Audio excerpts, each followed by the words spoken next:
Well, movie people, the 93rd annual Oscars are this week, which means it's time for another internet armchair critic to give their opinions about the Best Picture nominees. I've always found YouTube ranking videos to be a little bit lowbrow and clickbaity, but historically speaking, they always perform really well. Who cares if it's a transparent attempt to ride the YouTube algorithm to fame? The point is, it might work. So, much like Abraham sacrificing his own son for God, I will gladly sacrifice my own morals to satiate a sick, omniscient algorithm that is utterly indifferent to the suffering it brings upon the human race. For this video, I didn't think the lobster rating system was quite stupid enough, so I've devised a new system that goes from F to A. Please keep in mind that no movie on the Best Picture list is ever objectively bad, and that my opinion matters as little as yours does. So without further ado, let's start ranking from worst to best.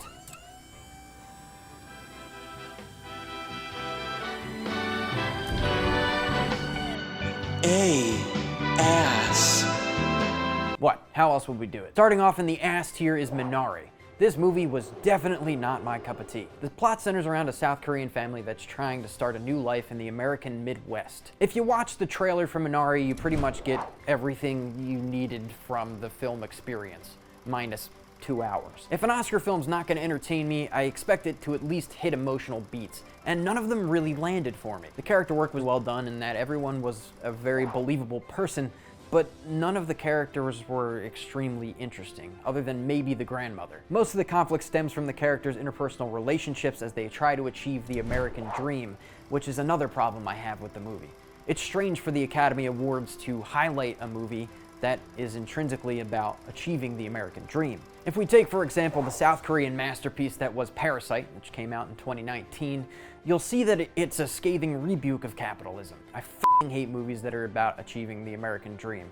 It's a philosophy designed by capitalism to keep people hopeful when they're in hopeless situations. You could argue that at the end of the film, the family doesn't quite achieve the American dream, but there also didn't seem to be very many consequences for their failure. After the big climax, it kind of just seems like they keep doing what they're doing. I don't know if this says more about me or America, but I felt it was almost unrealistic that no one in the Midwest was racist toward this family. Austin pointed out to me later that no one was actively racist towards them, but a lot of the hate was being pushed on the farmhand, I forget his name. Paul, what are you doing?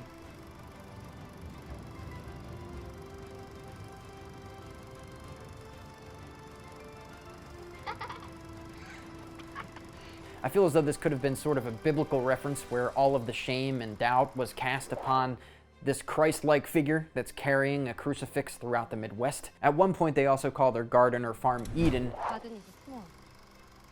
No. Garden of Eden is big. And later on in the film, they see a snake, which could be interpreted as the Adam and Eve storyline. But really, those were the only references that I saw, and at the end of the day, this movie didn't really have any of the same themes of Adam and Eve, at least to my knowledge. So it just didn't quite work for me. At times, it felt like the movie wasn't really about anything, or that it needed to be about more than what they were showing us on screen. I will say that I was impressed with its cinematography, but mostly bored watching the film. But at the end of the day, Menari was pretty good. I don't think I'd ever watch it again, and I also wouldn't recommend it. Hey, what do we do? B. Bungus. My second least favorite movie on the Best Picture list was Nomadland. I'm not going to get too in-depth with it because I did a whole video about it a couple months ago, which you can find somewhere. But in quick summary, I very much admire the filmmaking techniques that were used throughout the film, but needless to say, I found myself a little bit bored watching that one as well. In that movie, the emotional beats at least hit a little bit harder than Menari. I found myself tearing up a couple of times.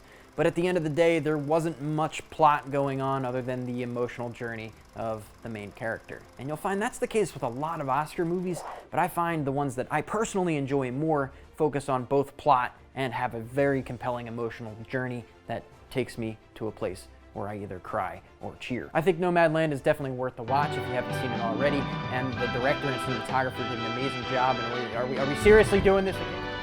C. Commendable.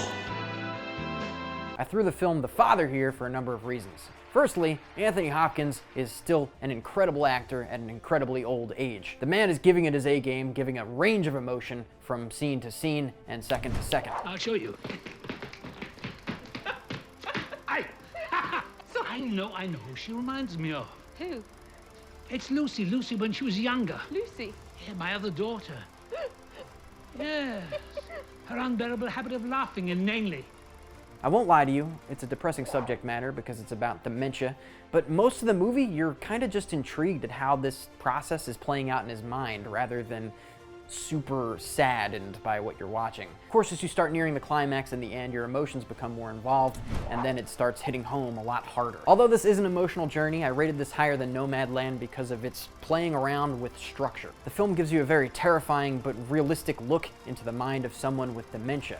The narrative is incredibly disjointed and you're left to piece it together to the best of your ability, much like the main character. And really, film is a great medium to host a story that is about dementia or losing one's marbles.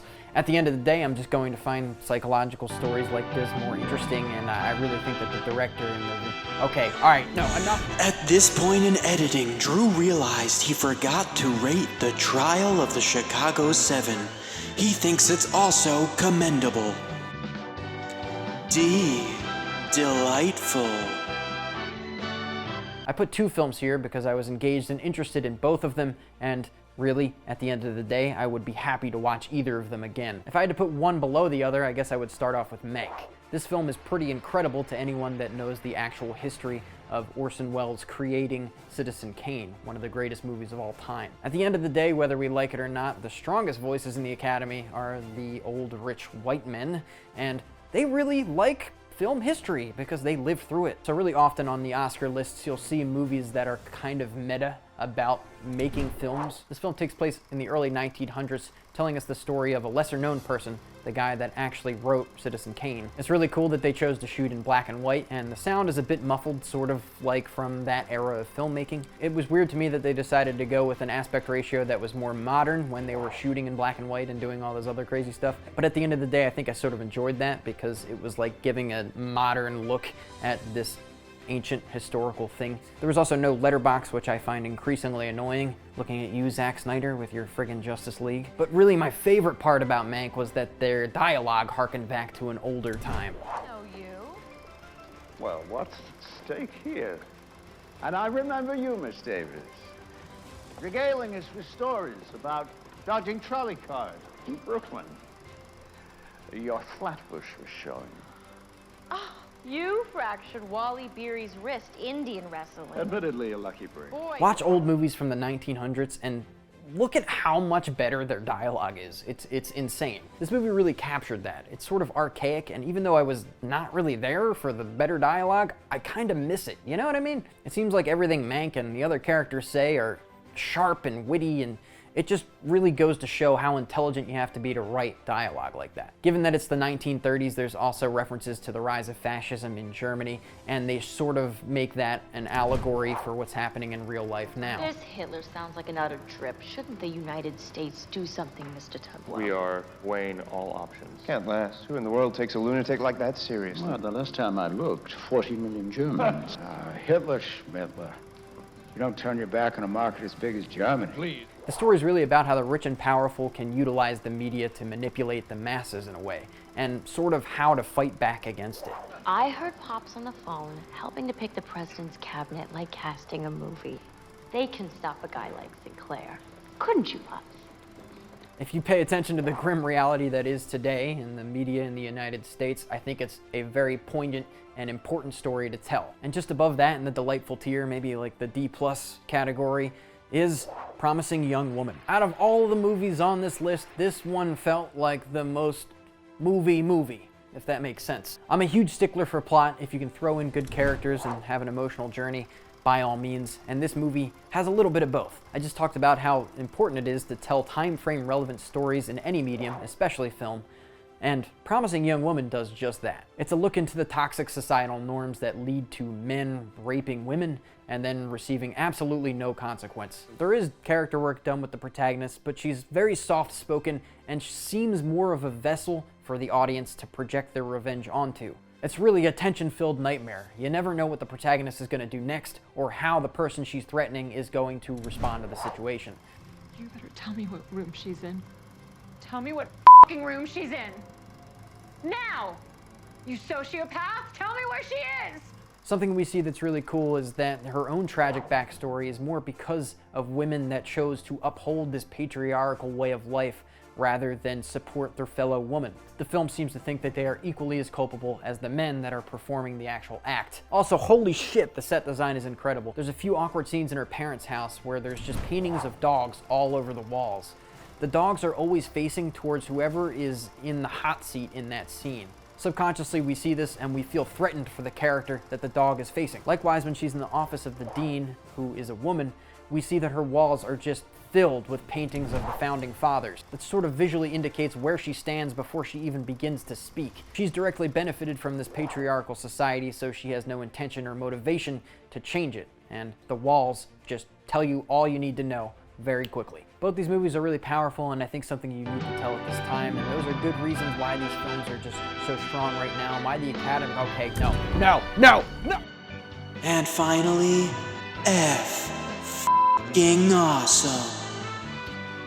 Starting with the lesser of the two, The Sound of Metal. I love that they took a plot detail from A Star is Born, being degenerative hearing loss, and kind of extrapolated that into a whole movie, because it definitely deserved one. We see a musician who's clearly using this lifestyle to maintain sobriety slowly come to terms with the fact that he can no longer hear. The soundscape does a phenomenal job at putting you in the head of someone that is slowly becoming deaf. But not only that, the head of someone that gets cochlear implants.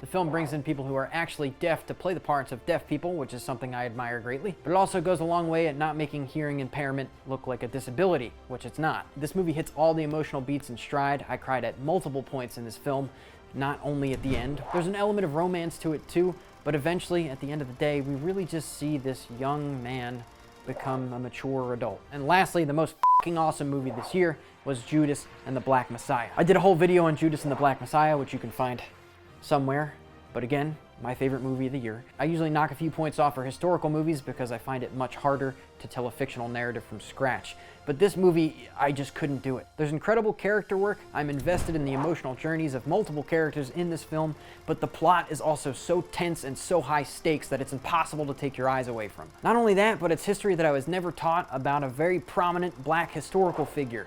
And it's incredibly important to tell those stories these days. Fred Hampton and the Black Panthers did so much for their community, and at the end of the day, they became scapegoats.